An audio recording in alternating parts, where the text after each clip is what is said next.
I'm Dustin Lynch, and you're listening to Like a Farmer. Hey, y'all, it's Pat with Like a Farmer. Welcome to another episode powered by Ag America Media. As always, every single Wednesday. If you're not tired of seeing my face, you can find us on YouTube, listen to us on wherever you're listening to your audio podcast. Today, yes, the man, the myth, the legend, the dude that's been doing country music forever, it seems like, and just killing it. 10 number ones, Dustin Lynch. Dustin. Hey. You have no idea how excited I am to have. I mean, you probably could just do the whole show. Let's go, brother. The country musicians that have been on this show, and it's so cool.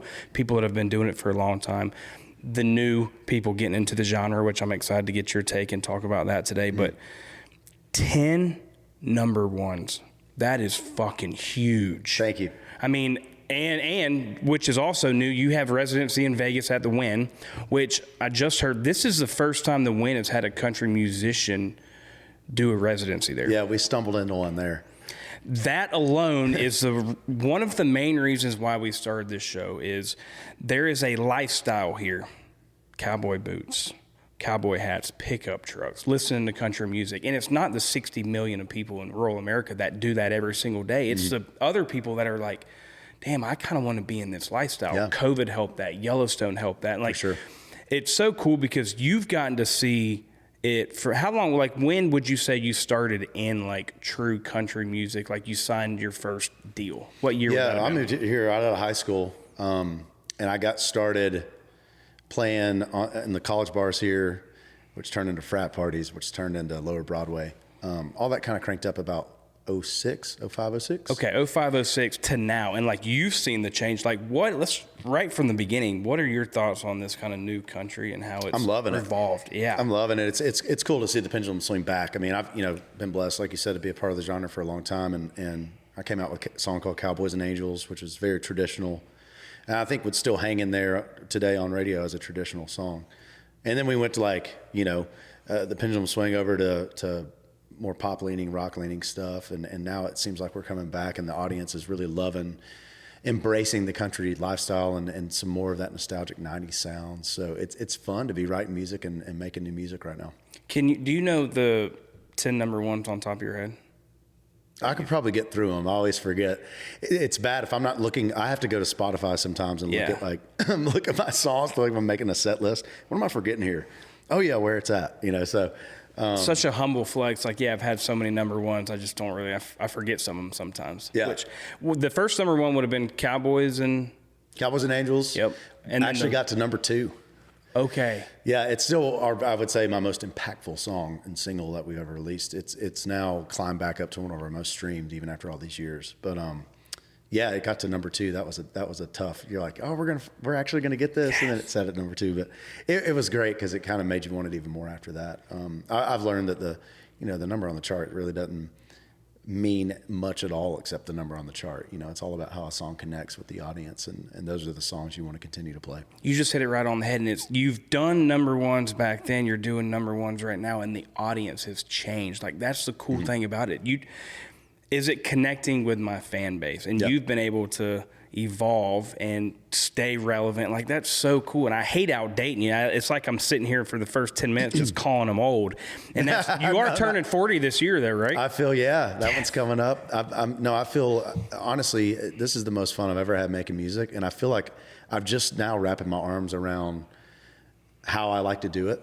I've got a great team around me right now, and we're having a lot of fun still chasing those songs. But then, back to the Wynn residency, I stumbled into like a brand. I don't even know how to describe it yet because it's brand new. It's like uncharted territory, this music that we're making, and we're kind of combining the dance world with the country world, and that's what those shows are kind of evolving to be. And it's allowing us to hit a whole new fan base. And now, like all of my writers, all of my creators and collabs, the collaborators that I like to work with, are we're gunning for this new type of song we've never written. So it's like a shot in the arm.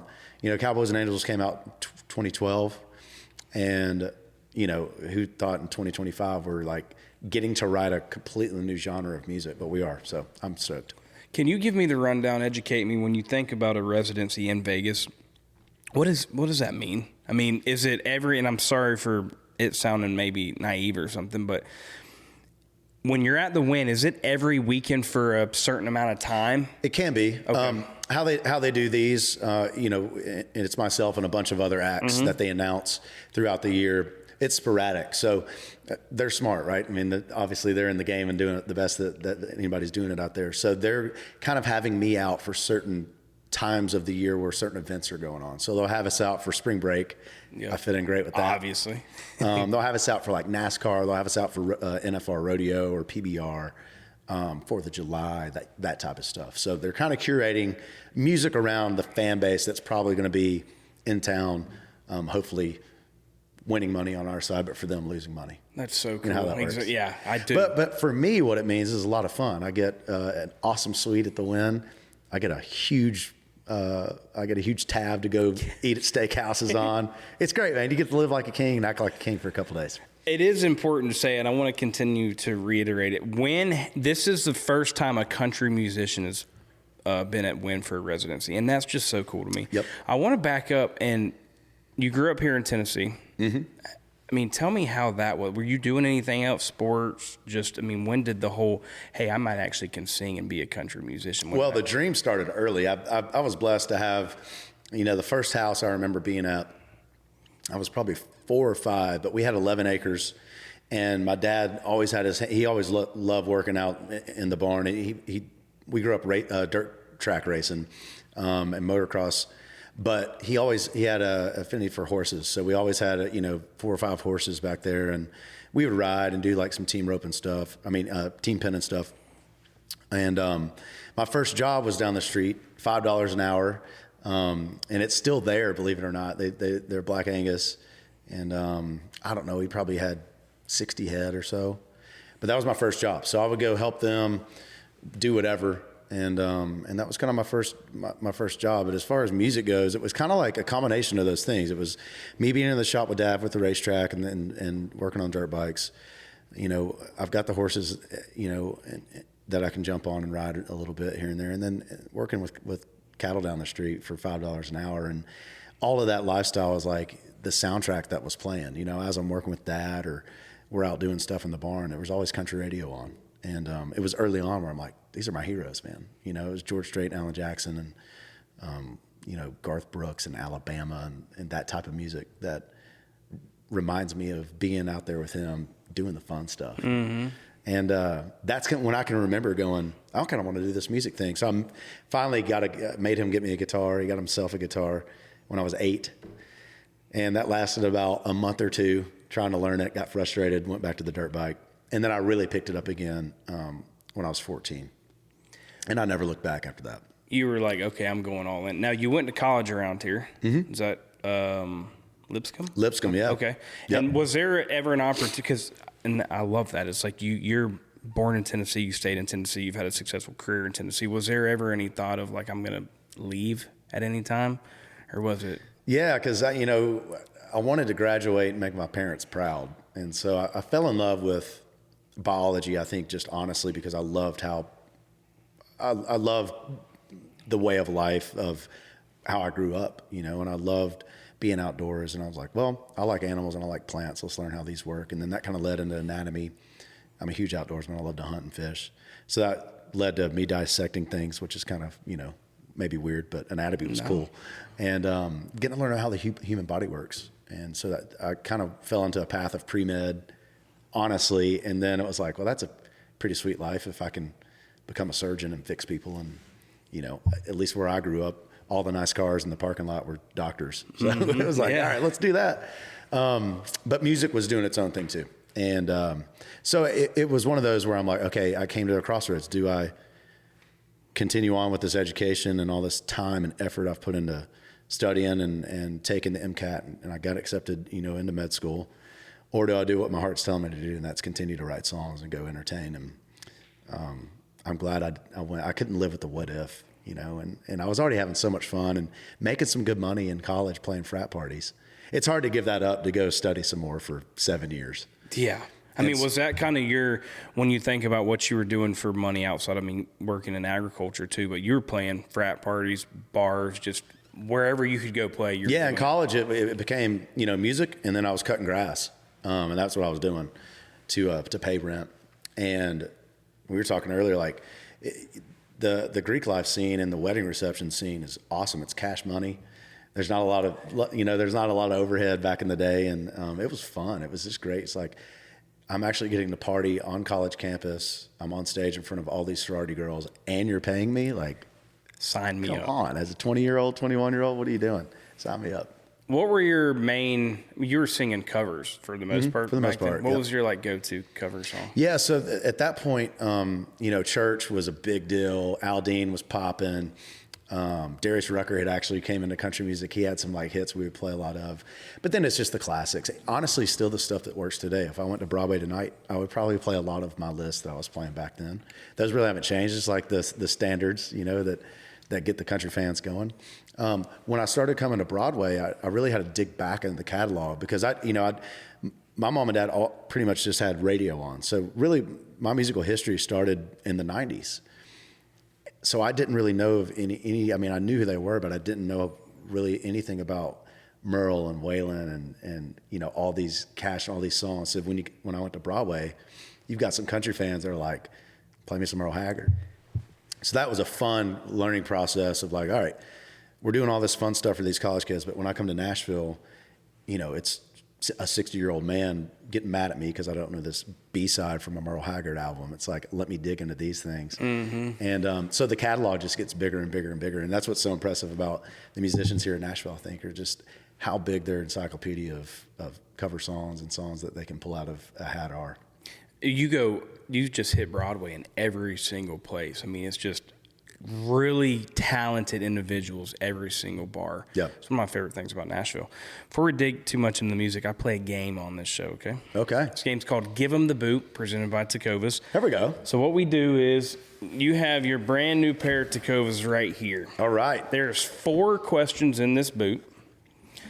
You don't have to answer all of them. You can give one of them the boot. If you give one of them the boot, that means you got to answer the other one. The other 3? Yeah, be mindful. All right. And you don't have to give any of them the boot, to be honest with you. So I'll pull one by one here? Yep, one by one. Question number 1, give them the boot. All right. Favorite number 1 hit of mine? Woo. It's a lot of them. I know. If I'm going to introduce my music to somebody that's never heard it, I would probably play them Small Town Boy. Let's go with that. Great one. When was that one? That was... Great question. I know. We're going to have to fact check that one. Yeah. 20-something. Favorite Crash My Playa memory? Oh, my God. Yes. All right. So a couple of years back, Luke Bryan, the last night is very loose. And it's just kind of we make it up as we go. And I've been there every single year with him for 10 years. And most of the Crash My Playa audience have been there multiple years. So everybody's on the same page of what this show is. Well, Luke is kind of shoot from the hip trying to introduce me, and he's trying to be funny, and he just starts digging a hole, and it keeps getting deeper and worse and worse. And I'm on the side of the stage. He's introducing me to come out, and I'm on the side of the stage with his manager. And it got to the point to where she and I are looking at each other like, dang, like he's burning me, Anyways, fast, so he feels bad. Media back here in the U.S. gets a hold of it and like run with it. And, they start going down this road, making it look really bad because he said some pretty funny stuff. And so he goes, all right, you could introduce me next year. So I had the best roaster of all time, Jeff Ross, contacted him. I'm like, dude, we got to smoke Luke. And that's how I'm bringing out Luke Bryan next year at the show. So last year, in 2024, I got to start the festival, and Jeff Ross got to come out and roast Luke Bryan. It was the best memory ever. And dude, you can watch awesome. You can watch his face in the video, and a couple of them hit him hard. He didn't laugh too hard, so it's good. That's probably my favorite memory. All right, 2 to go. Here we go. Favorite country musician right now? Wow, man. If I could pour a drink and sit around a fire and listen to anybody, it would be Chris Stapleton. I think that'd probably be He's great, isn't he? That'd be the most I'd pay for a ticket right now. Yeah, that'd be unbelievable. Why do you say that? Just because he came into the game. He's just so honest. It's like Chris. Chris and I were working out of the same studio early days. And one of the reasons I wanted to go there is I love the way Dirk Bentley's records were sounding when I was in high school, and he was making them at this place called Station West. And I didn't realize that Chris was one of the offices in a building over there was kind of his storage unit, and he was in there. He'd come in there and write, but he'd store a lot of his guitars and his gear. He's a gearhead, and I just remember looking through all that gear and knowing Chris through the Steel Drivers. Is that the right name? Steel Drivers, I think, right? And then he had Jump Brothers. He's won awards in every genre, I think, except hip hop at this point. And he's just one of the greatest talents we have on earth. So beautiful voice, too. Without a doubt. Yeah. And just his delivery, even on guitars, you can tell it's him. He's a very unique guy. Well, I don't even have to boot this one, but let's do it. Favorite Bluebird Cafe memory. It's got to be the first night I moved here. 2003. I finally got rid of my mom and dad after they helped me move into the dorm. And I went straight to the Bluebird. The show had already started, but I watched from the sidewalk through the window. And that was just like, that's a core memory of like, wow, I'm finally in Nashville alone.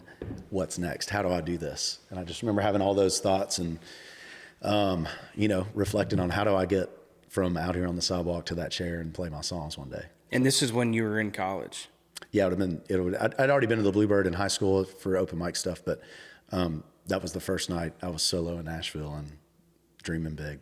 At what point, step back, very beginning, like, hey, I actually think I really can do this? Was there like a core thing that happened, whether it was a sold out venue or something that signed a deal? Like, what happened that said, okay, I'm going to keep doing this? I think there's levels to that. First off, it's like, when I was telling you this earlier, kind of started with the guitar at 14. It's like, because I realized, girls like guys that play guitar at parties. So I've made it. And then you get to Nashville and you go, okay, how do I do this? And you start watching and you go, oh, wow, this bar actually booked me. My first gig was at 10 Roof to Mumbury and on a Monday. I mean, the lowest of lows. Yeah. If there's like a bad time to play, it's Monday. A Monday night, like what kind of crowd's there? But they thought I could bring some Lipscomb kids down there, and we did, and we grew that to Tuesday, Wednesday, Thursday, then we have a weekend slot. So there's levels to, I think, all of these things for us. I think my coming up in Nashville is very kind of a I don't know, lack of better terms, like a blue collar way to do it. Just knock on doors and keep climbing the ladder little by little. There was no like big moment of, this happened, or, now with social media, you can pop overnight, which is awesome. Back then it was like, you just got to put your time in and get the chops and get the reps. And I think that's kind of helped me out with my show today, and kind of why the pool situation's become what it is. And now our nightlife, in Vegas, the club set is what it is, just from years and years of learning those chops. So to answer your question, I think there's levels to it. I still like, even with Cowboys and Angels being a hit, like specifically that song, we were in Pacific Northwest, and we played a radio show, and it was the first time that my eardrums they were just like static because the crowd was so loud and excited for us to be on stage playing a song. And it's as far away as you can get from Tullahoma, Tennessee, where I grew up. And it was like, this is weird. Like, how do these people know me? One, they're singing back to you, and they're screaming at us like, this is crazy. And so that was another level. But at the same time, can you do it again? Is this just luck? Was that just this one song? There's all these doubts us artists have, and I think still have. Like, that's why I love the game. It's you put out a record or you put out a song, and maybe it's the biggest thing of the year, but guess what? You start back at zero the next, and you got to do it again. It's a new season. So I think there's levels to I've made it. And now, like, I think the levels are more personal, about the personal journeys. Like, yeah, I've had 10 number ones. But how can I make the most out of my personal time and my personal life, and make sure that I'm nurturing that as much as I'm nurturing chasing another number one song. Hey y'all, it's Pat with Like a Farmer. Are you looking to add some local flavors to your recipes? Well, visit freshfromflorida.com today, where you can browse hundreds of delicious recipes that bring Florida freshness to your table all year round. Become a Fresh from Florida member for free and create your own menus. Save and send your favorite dishes and get exclusive access to monthly newsletters packed with fresh local recipes. I can promise you, you will be a favorite in your neighborhood. From the Florida fields to your fork, year-round freshness and flavor are just a logo away. Fresh from Florida, There's a sunshine in every bite. Hey, y'all. Today's episode is brought to you by Ag America, your go-to financial partner for all things agriculture. As the largest independent financial firm dedicated to rural America, Ag America is changing the game when it comes to ag lending and leveling up finance options for farmers, ranchers, and landowners across the nation. And I'll let you know a little secret. The thing that sets this company apart from the rest is the people. They understand firsthand the unique needs of American farmers and ranchers because many of them grew up on farms themselves. They take a farmer-focused approach to finance, prioritizing relationships over transactions to help you build a stronger financial foundation for you and your family. So whether you're looking to buy land or secure working capital, Ag America has your back. Visit agamerica.com today to learn more and see how they can help you achieve long-term financial success. Because when farmers thrive, we all do. Staying relevant as long as you have, I think, is so underrated. And there's not a ton of people that do it. I mean, a Luke Bryan, a Jason Aldean, like, the consumer is changing, the game, the brands are changing, like everything around you, the genre itself is changing. And I mean, I'm giving your flowers for staying so relevant because it's hard to do.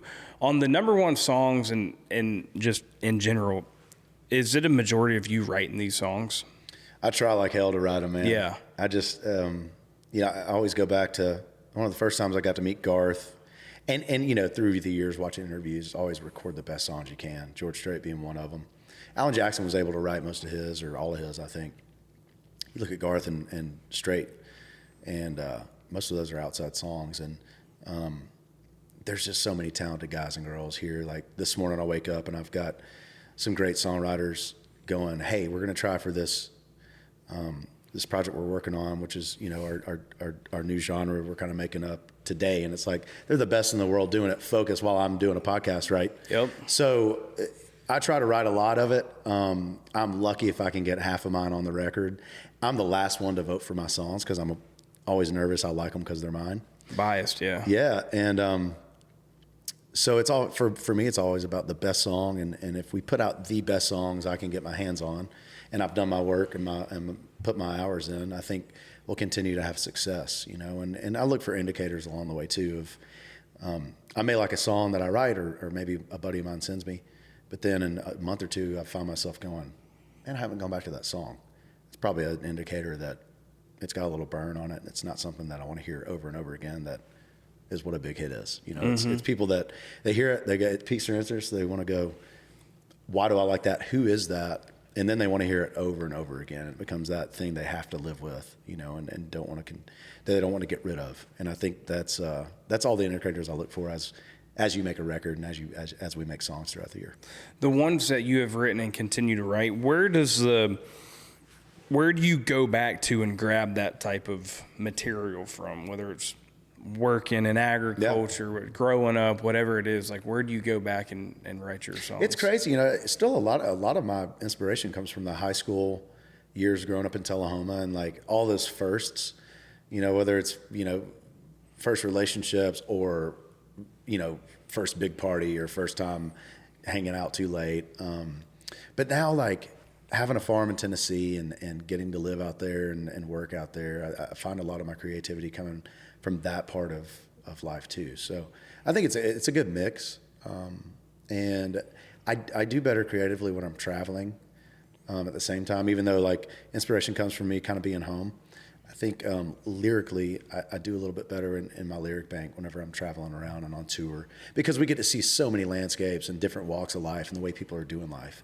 And in the course of a tour, yeah, we're hitting all these big cities, but you know, we're still able to hit these fairs and pass through these small towns and the fabric of what makes, you know, this country run.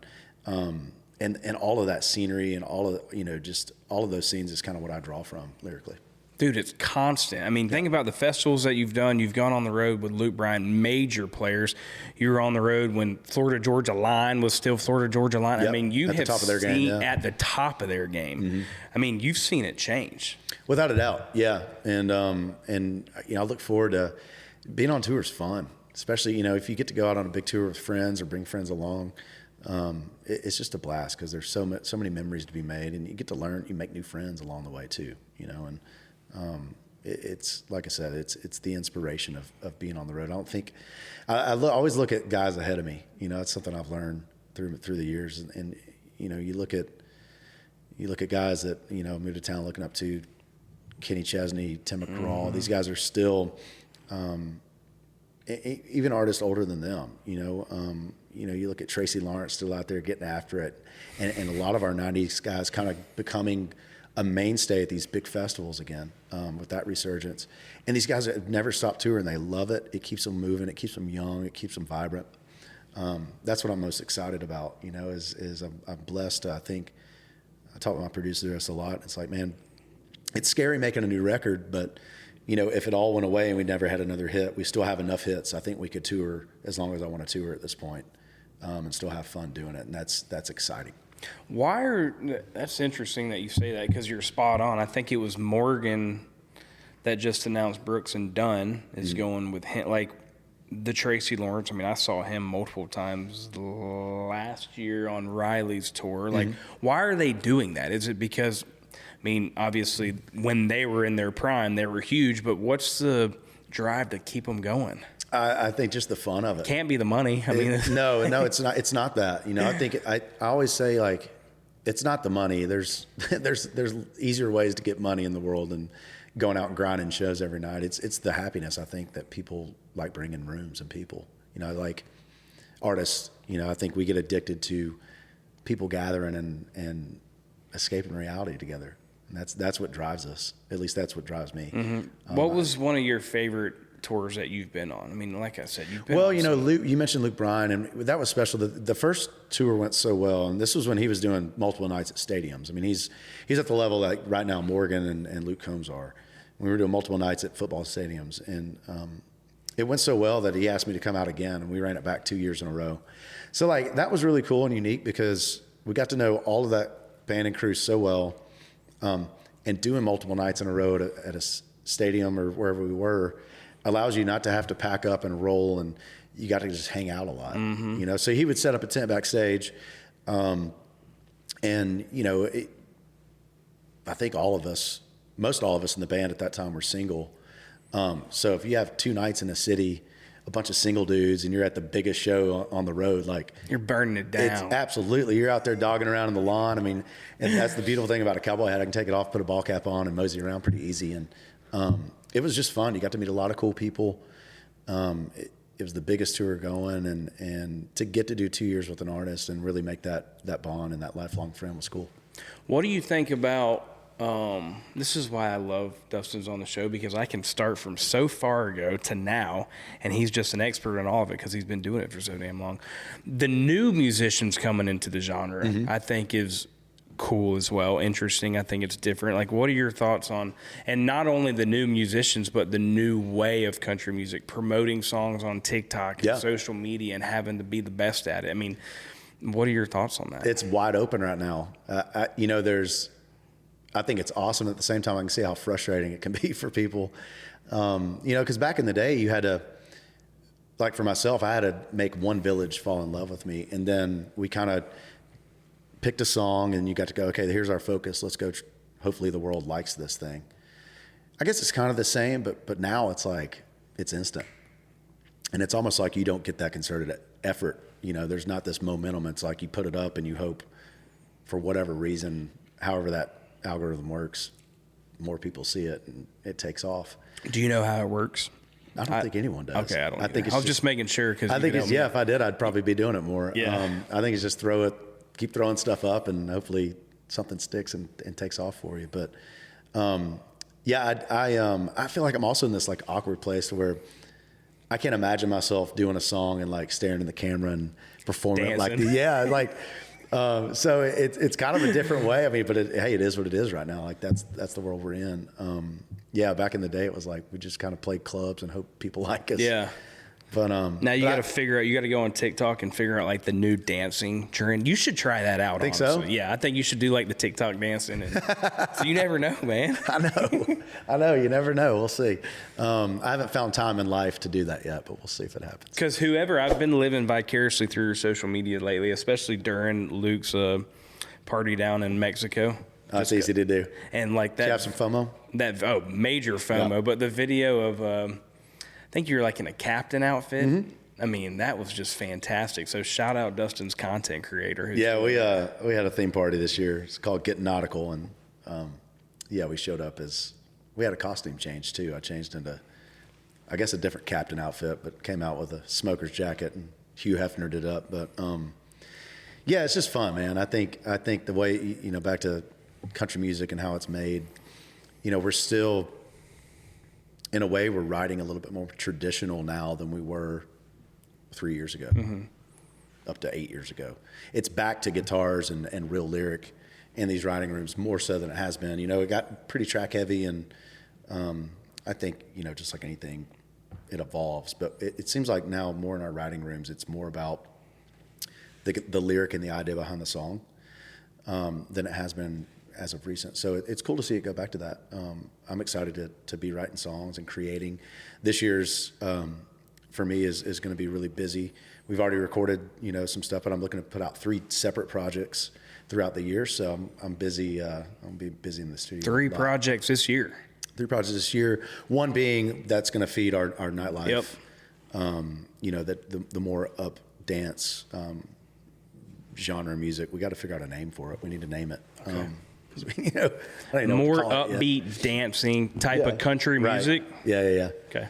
I mean, YEE-DM is kind of what it's called, I guess, right now. YEE-DM. YEE-DM. So, I'm working on that. I heard about that one. I like that. Yeah, working on that. And then, so it's going to be a busy year of creativity for me. And it's back to, a great idea, a great lyric, and a great melody. That's never going to change in country music.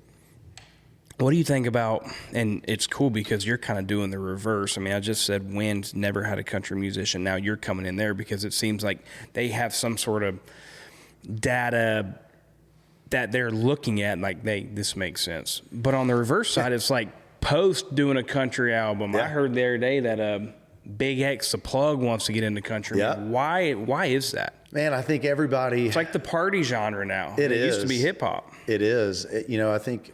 2 things. I guess I can answer this 2 ways. Country music fans love to have a good time. Club owners, bar owners, casinos love country music fans because they like to have a good time. They like to drink. They like to party. They're always in a good mood. I think that's steering that ship a lot. We can talk about the success that, or maybe the butt kicking that Morgan and Luke Combs and even the crossover success Kane Brown has had in the past 5-6 years, where these artists that are used to dominating a genre are now going, wait, they're getting more airplay than me. I think that's allowed them to go, wait, these guys they've got their arms open and we got our arms open, and let's dap it up and make some music together. I think there's a very collaborative spirit right now between all the genres. I think the evolution of the rock genre, really country music gobbling it up, led us to this point too. All of us deep down miss Three Doors Down. We miss Limp Bizkit. We miss Linkin Park. We miss Nickelback. But you see Creed coming back and Nickelback coming back, all these tours. I think it's just a timing thing with that genre. Dude, Brantley Gilbert and Nickelback tour was fucking unbelievable. Yeah, right? Like, who would ever think about that? And it was a show. I mean, it was a jam. Absolutely. Yeah. So I think it's just a combination of all those things, and the success, the worldwide success of Yellowstone, that TV show being such a monster, and it making a cultural movement. I was down doing some shows in Brazil, and even down in Brazil, it's a huge movement down there. Like, they love the show Yellowstone. And so it's a worldwide monster. That it's a phenomenon that I think the world's latching onto, and it's just a combination of all those things that's leading. I think these top 40 artists, if you want to call them that, coming in here. But Post has always been a huge country fan. Mm-hmm. I mean, I was with him. He was playing Marathon here in Nashville. I think it holds 1,500 people. Years ago, I was with him on his bus, and he's listening to Hank and Merle, and that's before he went on stage. That's what he's playing, smoking cigarettes, drinking vodka, and talking country music. So, like, it's honest for him. And I love how Post has done it, man. He's worked with everybody in Nashville. He's played the right spots. He's given, I think, respect and time to the genre the way it deserves, and that's why it's working. And I think the country music fan can see through that if you don't do it the right way. Do you have any collabs that we can announce right now? I mean, the Jelly Roll one, Chevrolet, was unbelievable. I told you that before we got on. Yeah, that was a really cool organic collab. That one started recognizing how well Jelly was connecting during COVID with his fan base online, because we're all trying to figure out, like, how do we stay connected with our fan bases? Yep. And Jelly's, like, his interaction was through the roof. It was like 10x what any country artist was having. And I was just talking about that with my producer, Zach Crowell, not knowing they had a history. He's like, dude, I used to make all the Jelly beats. Let me hit him up. So we did. And they got to talking about doing a country record. And so they kind of started in on that country record, and that's when Chevrolet came across our desk, and it was like, hey, this would be really cool if we both could be on this song and maybe land a Chevy commercial out of it. We never thought it would be a single or anything, and of course we do it, and the album comes out, and it raised its hand. It was like, this is the no-brainer hit to put out. So that's how it happened. Who's somebody that you would want to do a collaboration today? Like, to kind of mix, if you could choose to mix a country with another genre, yeah. Wow. Dustin Lynch, Nelly collab. Or something like that. Yeah, man, I love. Gosh, that's tough. I would like to do something with, like, maybe Black, or maybe even like SZA would be awesome. I love R&B. Like, my biggest crush right now is Tyla. Like, some sort of Afrobeat thing could be cool. Maybe something like that, like out of genre like that, would be really cool. I could see that. Yeah. What outside of country music, like, what does Dustin Lynch do? I mean, we talked about golf a little bit. Yeah, I'm getting back into golf, which is fun. I neglected that for so many years, and my band finally dogged me enough to where we're out playing again, and not a lot, but enough to get it around. I'm outside, man. I love the outdoors. My biggest passion is conservation and land management and habitat management. And with that, I love being outside, and I love the chess match of how do I make my land better habitat for deer and turkey here in Tennessee, because I love to hunt. There's nothing better than planting something, watching it grow, and then having my animals come eat and watch them do life. I mean, it's the coolest thing ever. I kind of rehabbing this farm in Tennessee right now. It's a huge undertaking, but it's amazing to see how much the wildlife has already improved the first 5 years, and we're just getting started with it. I love that. I'm running some cows out there with my neighbors, which is a lot of fun. So we calf usually in March, April. And that's just a hobby farm out there. Yeah. We're not looking to grow any sort of operation, but just farm to table, man. I think learning more and more about eating clean and preach, and shopping local. That's what inspires me. I think about that literally every day, probably too much. I know I need to hire some help out there. I'm doing too much work out there and probably not enough music at the moment, but that's my passion. I just love being outdoors. And when it comes to summertime, I'm an avid boater, man. I love to be on the water and drinking and listening to music and surfing behind the boat, wake surfing or wakeboarding. That's a great part of life. That's the life right there. That's it. What do you have coming up this year? Tour announced or not going announced out with yet? somebody? We have some one-off dates. We have a huge date in April at Red Rocks in Colorado, which is bucket list venue for us. April 16th. That's This will be your first time playing. That'll be our first time headlining. Yeah, I've never played it. Thank you. Yeah, it was like a bucket list for us to get to headline that, and we're doing it in a partnership with Coors Banquet. Well, I probably can't say that on this podcast, can I? Anyways, that's okay. It benefits. We're benefiting the Wildland Firefighter Association. So, all the proceeds are going back to those families and those hot spotters that jump out and fight fires in the mountains, which is pretty cool. Dude, that is awesome. Yeah. What you say, dream venue, and that's interesting. With how long you've been doing it, do you have any other dream? Like, when you've been doing this for so long, you got 10 number ones. You're killing it. Like, what are some goals and like achievements that you still haven't done in your mind that you'd like to do? Yeah, I think the biggest for me is continuing to grow our fan base. I've got a clothing brand I'm a part of called Stay Country right now.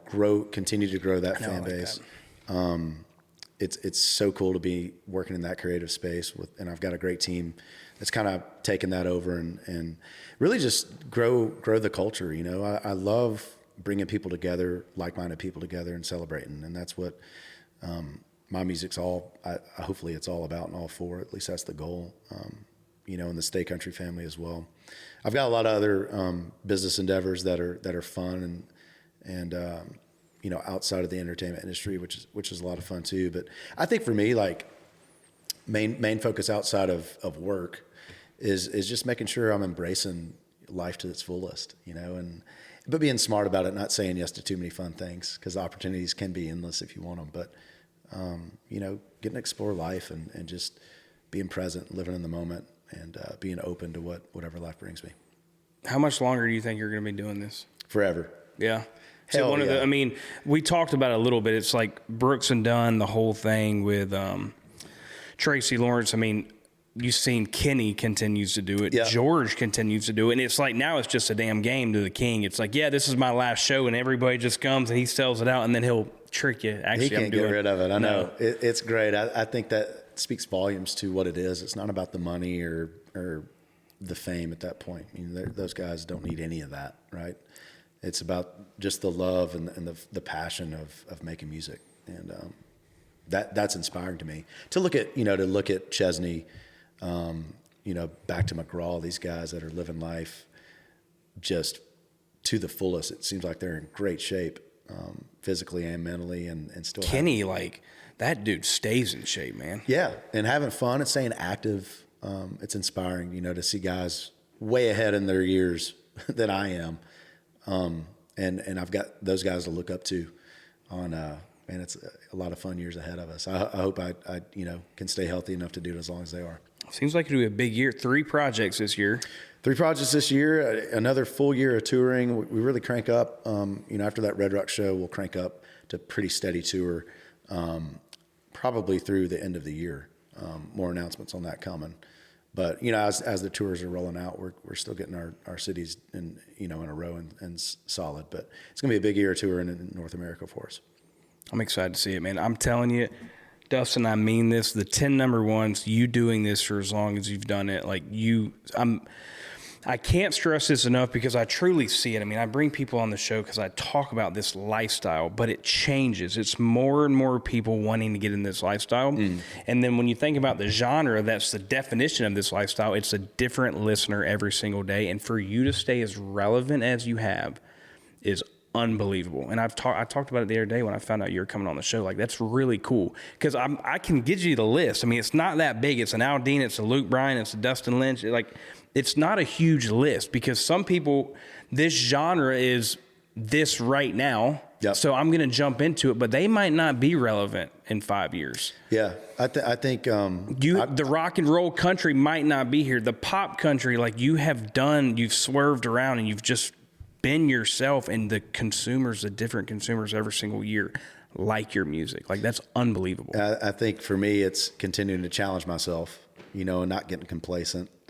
And having the freedom to do so. Yep. You know, I don't have any excuse. I don't have a wife and kids or even a pet at the house. So, you have no pets? No pet. Well, I got a bunch of pets. They're just wild. They live in the wilderness. You don't even have a dog or anything? No, I was gonna get a bird dog, and my assistant begged me not to. She's got one, so I just borrow hers. Come on, we need to get Dustin a dog. We're gonna make that happen. Maybe that's road dog. Maybe that's this year's project. We'll see. There you go. I appreciate you coming on the show, man. Thank you for having me. This has been a blast. Thank you. Proud to see what you've done. I'm excited to see what you're gonna do, and thank you again. Absolutely. Anytime. Let's run it back sometime. Absolutely. I'm going to see you on the road too. And as always, thank you all for tuning in to another episode of Like a Farmer. Every single Wednesday, catch us on YouTube or wherever you listen to your audio podcast. Continue to like, comment, subscribe, share. Do whatever you got to do to be like a farmer.